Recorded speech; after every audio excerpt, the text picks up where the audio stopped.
সকালবেলার কাজগুলোকে সহজ করার জন্য আমি রাত্রেবেলা যে কাজগুলো করে থাকি সেটাই আজকে তোমাদের সাথে শেয়ার করব। তার জন্য অবশ্যই ভিডিওটি সম্পূর্ণ দেখতে হবে। হ্যালো এভরিওয়ান, আসসালামু আলাইকুম। দুরন্ত ডেইলি ব্লগ চ্যানেল থেকে আমি ফারজানা নতুন দিনের নতুন আরেকটি ব্লগ ভিডিও নিয়ে চলে আসলাম।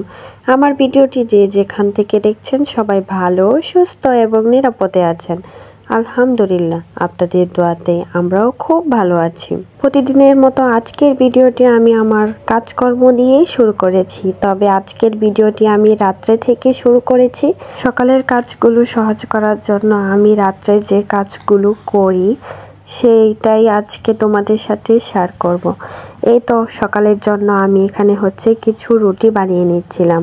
আর সকালবেলা কিন্তু আমরা রুটি পরোটা দিয়েই কিন্তু সকালটা শুরু করি, সেজন্য এখানে আমি কিছু রুটি বানিয়ে নিয়েছি।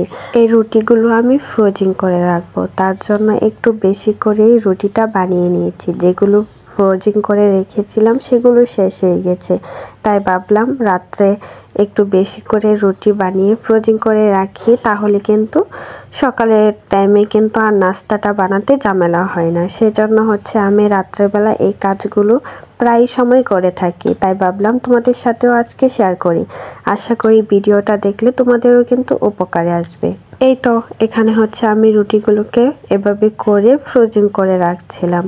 রাত্রেবেলা শুধুমাত্র 1 ঘন্টা কাজ করলেই কিন্তু সকালের কাজের আর ঝামেলা থাকে না। ফ্রেশ মনে উঠেই কিন্তু সকালের জলদি নাস্তাটা বানিয়ে নেওয়া যায়। তারপরে এখানে আমি কিছু সবজি নিয়েছি, আর এই সবজিগুলোকে কেটে ধুয়ে আমি নর্মাল ফ্রিজে রেখে দেব কালকে দুপুরে রান্না করার জন্য। এভাবে করেই কিন্তু প্রায় সময় আমি রাত্রের বেলা এই কাজগুলো করে থাকি। এতে করে কিন্তু আমার পরের দিনকার আর কাজের ঝামেলা থাকে না। তোমরা তো অবশ্যই জানো আমার ছোট একটা বেবি আছে, তার জন্য ওকে নিয়ে কিন্তু এত কাজকর্ম একা হাতে সামলানো যায় না। সেজন্য ও যখন রাত্রিবেলা ঘুমায় তখন 1 ঘন্টা এভাবে করে কাজ করে নিলে আমার জন্য অনেক বেশি সুবিধা হয়। তাহলে আর দিনের বেলা এত ঝামেলা করে আমার কাজগুলো করতে হয় না।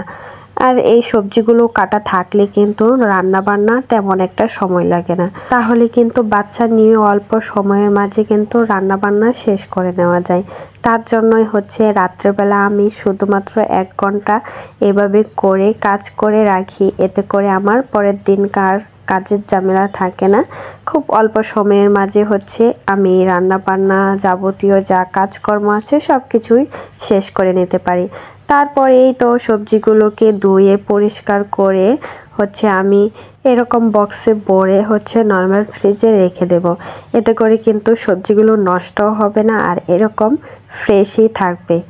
তো কাটাকাটি ঝামেলা ছাড়াই কিন্তু পরের দিন রান্নাবান্না শেষ করে নিতে পারবো। সেজন্য সব সময় কিন্তু আমি রাত্রেবেলা এই কাজগুলো করে থাকি। যখন তাহসান ঘুমিয়ে থাকে তখন ফাঁকে ফাঁকে এই কাজগুলো করে রাখি। এতে করে পরের দিন কিন্তু আমার সবজি কাটার ঝামেলা বা এত রান্না বান্নার ঝামেলাটা হয়ে থাকে না। আর যাদের ঘরে আমার মতো ছোট বেবি আছে তারা তো অবশ্যই জানো কাজের ঝামেলাটা কত। ছোট বেবি নিয়ে কিন্তু কাজ করা একদম যায় না। সেজন্য রাত্রের বেলা ও যখন ঘুমায় আর রাত্রের বেলা কিন্তু তার বাবাও বাসায় থাকে, সেজন্য আর এত বেশি কষ্ট করতে হয় না ওকে নিয়ে আমার। তখন এভাবে করে কাজগুলো গুছিয়ে রাখি। এতে করে পরের দিন ফ্রেশ মনে কাজগুলো করে নিতে পারি। এই তো আমি সবগুলো সবজি সুন্দরভাবে বক্সে ভরে নিয়েছি। এখন নর্মাল ফ্রিজে এগুলোকে রেখে দেব। শুধুমাত্র রাত্রে 1 ঘন্টা কাজ করলেই কিন্তু পরের দিন আর কাজের ঝামেলাটা তেমন একটা থাকে না। ফ্রেশ মনে উঠেই সকালের নাস্তা, দুপুরের রান্না বান্না সব কিছুই সেরে নেওয়া যায়। সবসময় চেষ্টা করি এভাবে করে রাত্রেবেলা এই কাজগুলো গুছিয়ে রাখতে। আর এই কাজগুলো গোছানো থাকলে যেমন ফ্রেশ লাগে নিজের কাছে আর দেখতেও কিন্তু অনেক বেশি সুন্দর লাগে। এই তো এখানে হচ্ছে আমি চুলাগুলো মুছে নিয়েছিলাম। আমি যেহেতু 2 চুলার মাঝেই রান্না করি, যখন যেটাতে সুযোগ পাই সেটাই হচ্ছে রান্না করে থাকি। তার জন্য এখানে হচ্ছে আমি দুনো চুলাই সুন্দরভাবে হচ্ছে মুছে নিয়েছিলাম। আর এখন যেহেতু শীতকালে কিন্তু আমাদের গ্যাসটা একদমই থাকে না। রাত্রে 10টার পরে হচ্ছে গ্যাস আসে, আর রাত্রেবেলা তো রান্না করা একদমই যায় না। সেজন্য হচ্ছে আমি ইলেকট্রিক চুলাতেই প্রায় সময় হচ্ছে রান্নাটা করে থাকি। এই তো এখানে সুন্দরভাবে চুলাটাকে মুছে তারপর হচ্ছে এরকম একটা তেনা দিয়ে আমি গুঁড়ে রাখবো। এতে করে কিন্তু চুলাটা বেশি ময়লা হবে না। আমি সব সময় এভাবে করেই গুঁড়ে রাখি। এটা ছিল পরের দিনকার ভিডিও। সকালবেলা ঘুম থেকে উঠেই দেখি বাহিরে অনেক সুন্দর রোদ উঠেছে। আর শীতের দিন রোদ উঠলে কিন্তু বেশ ভালোই লাগে। তবে আমাদের রুমেও রোদ আসে না বা ব্যালকনিতে কোনো জায়গাতেই কিন্তু রোদটা আসে না, তাই রোদের দেখা কিন্তু আমরা তেমন একটা পাই না। তারপর এই তো ফ্রিজ খুলে হচ্ছে যে রুটিগুলো ফ্রোজেন করে রেখেছিলাম সেগুলোকে বের করে নিয়েছি।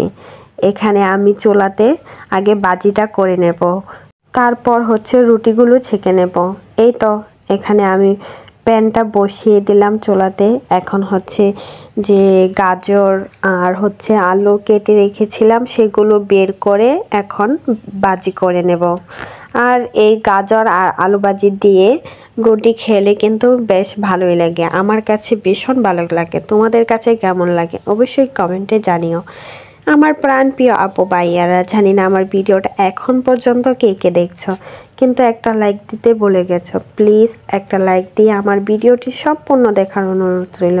আর যারা আমার চ্যানেলটাকে নতুন ভিজিট করেছো, তোমরা চাইলে আমার চ্যানেলটাকে সাবস্ক্রাইব করে পাশে থাকতে পারো। এরকম ডেলি ব্লগ দেখতে যদি পছন্দ করো তাহলে অবশ্যই আমার চ্যানেলটাকে সাবস্ক্রাইব করে পাশে থাকার অনুরোধ রইল। এই তো এখানে হচ্ছে আমি ফ্রেশ মনে বাজিটা করে নিচ্ছিলাম। কেন বললাম ফ্রেশ মন? সকালবেলা যদি কাজ গুছানো থাকে তাহলে কিন্তু একদম ফ্রেশ লাগে নিজের কাছে। জলদি হচ্ছে সকালের নাস্তাটা বানিয়ে নেওয়া যায়। যেমন হচ্ছে আমার সকালে সব কিছুই রেডি ছিল, সেজন্য অল্প সময়ের মাঝে আমি সকালের নাস্তাটা বানিয়ে নিয়েছি। আর অল্পই কিন্তু বাজিটা করেছি, কেননা আমি আর তাহসানই কিন্তু সকালের নাস্তাটা করব। কেননা তাহসানের বাবা তো অফিসে থাকে এই সময়, সেজন্য হচ্ছে আমরা 2 মা ছেলের জন্যই হচ্ছে বাজিটা করে নিচ্ছিলাম। এভাবে করে যদি রাত্রেবেলা 1 ঘন্টা কাজ করি তাহলে কিন্তু আমার পরের দিনকা আর তেমন একটা কাজের ঝামেলা হয় না। সেজন্যই সব সময় হচ্ছে আমি এভাবে কাজগুলো গুছিয়ে রাখি। তার জন্য আজকে তোমাদের সাথে শেয়ার করলাম। এতে করে তোমাদেরও কিন্তু অনেক বেশি উপকারে আসবে। তারপর এখানে আমি রুটিগুলো ছেঁকে নিচ্ছিলাম। অনেকেই বলে ফ্রোজেন করা রুটি নাকি একদম ফুলতে চায় না, কিন্তু আমার ক্ষেত্রে একদম ভিন্ন। ফ্রোজেন করা থাকলেও কিন্তু মাশাআল্লাহ রুটিগুলো অনেক সুন্দর ফুলকো ফুলকো হয়।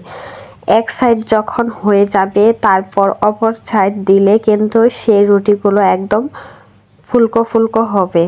এই তো রুটিগুলো আমি সুন্দরভাবে উল্টে পাল্টে ভেজে নিচ্ছিলাম।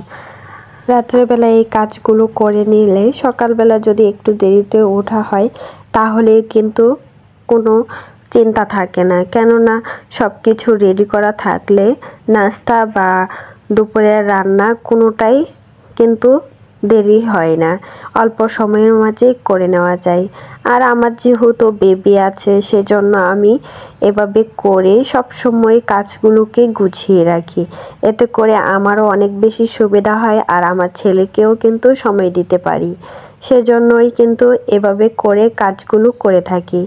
এই তো সকালের নাস্তা রেডি করে খেয়ে দিয়ে তারপর হচ্ছে এখানে আমি কিছু চাল ভিজিয়ে রাখবো পিঠা বানানোর জন্য। চাল ভিজিয়ে তারপর হচ্ছে দুপুরের রান্নাটা শুরু করব। তাহসানের বাবা হচ্ছে আজকে একটু তাড়াতাড়ি চলে আসবে অফিস থেকে, সেজন্য হচ্ছে চালগুলো ভিজিয়ে রাখছিলাম। আর ভিজিয়ে না রাখলে কিন্তু পিঠাগুলো সুন্দর হয় না, সেজন্য হচ্ছে আমি অনেক সময় নিয়ে চালগুলোকে ভিজিয়ে রাখবো। আর এখানে কিন্তু চালগুলো প্রায় শেষ হয়ে গেছে। কিছুদিন পরে হচ্ছে তাহসানের দাদুর বাড়ি থেকে চাল পাঠাবে, সেজন্য হচ্ছে শেষ হয়ে গেলেও কিন্তু চিন্তা নেই। তারপর এখানে হচ্ছে আমি দুপুরের রান্নাটা করে নিচ্ছিলাম। সবজিগুলো আগে নর্মাল ফ্রিজ থেকে বের করে নিয়েছি, সেটা আর তোমাদের সাথে শেয়ার করা হয়নি। ভিডিও করতেই কিন্তু ভুলে গিয়েছিলাম, সেজন্য আর তোমাদের সাথে শেয়ার করতে পারিনি। তারপর এখানে হচ্ছে আজকে মাছ তরকারি রান্না করব। তোমরা তো দেখতেই পেরেছো কি কি সবজি কেটেছি, সেগুলো দিয়েই হচ্ছে মাছটা রান্না করব। এখানে হচ্ছে আগে প্রথমে মশলা দিয়ে মাছগুলো কষিয়ে নিচ্ছি। রাত্রিবেলা এই কাজগুলো করে রেখেছিলাম বলেই কিন্তু সকালবেলা এত অল্প সময়ে নাস্তা রেডি করে খেয়েও ফেলেছি। তার সাথে দুপুরের রান্নাটাও কিন্তু অল্প সময়ের মাঝে করে নিতে পারবো। শুধুমাত্র একটা তরকারি রান্না করছি, কেননা বাজি করেছিলাম রাত্রেবেলা, সেগুলো রয়ে গেছে। আর যেহেতু আমরা দুইজন মানুষ, তেমন কিন্তু খাওয়া দাওয়া হয় না, তার জন্যই কিন্তু এত বেশি কিছু রান্নাও করতে হয় না, অল্প কিছু দিয়েই কিন্তু আমাদের খাওয়া হয়ে যায়। সেজন্যই কিন্তু একটা তরকারি এখানে রান্না করছিলাম। মাছগুলো উঠিয়ে তারপর হচ্ছে এখানে সবজিগুলো দিয়ে দিয়েছি। এভাবে করেই কিন্তু আমি মাছ তরকারি রান্না করে থাকি, আর সবাই কিন্তু এভাবেই রান্না করে। কেউ হচ্ছে মাছটা বেজে নেয়, কিন্তু আমার মাছ বেজে তরকারি রান্না করলে একদম খেতে পারি না, সেজন্য আমি কখনোই মাছ বেজে তরকারি রান্না করি না। তার সাথে আমার বাবাও কিন্তু মাছ বেজে তরকারি রান্না করলে সেই তরকারি কিন্তু কখনোই খায় না। আমি কিন্তু আমার বাবার মতোই হয়েছি। সব মেয়েরাই কিন্তু তার বাবা মার মতোই হয়ে থাকে। এই তো সবজিগুলো কষিয়ে তারপর হচ্ছে আমি পরিমাণ মতো জল দিয়ে দিচ্ছি, আর মাছগুলোকে দিয়ে দিয়েছি। এখন হচ্ছে কিছু ধনিয়া পাতা উপরে দিয়ে দেব, সাথে একটা টমেটোও দিয়েছি। রুমে টমেটোটা একদম ছিল না, একটাই ছিল, সেজন্য একটাই দিয়েছি। আর শীতকালে টমেটো দিলে তরকারির মাঝে কিন্তু বেশ ভালোই লাগে, তরকারির মাঝে টমেটো না দিলে তেমন একটা ভালো লাগে না। এই তো ধনিয়া পাতাগুলো দিয়ে দিলাম। আর আমি কিন্তু এভাবে করেই ধনিয়া পাতাটা দিয়ে থাকি, যখন ঝোলটা দিই তখনই কিন্তু ধনিয়া পাতাটা সাথে দিয়ে দিই। এই তো আজকের ভিডিওটা এই পর্যন্তই ছিল। সবাই ভালো থেকো, সুস্থ থেকো, আল্লাহ হাফেজ।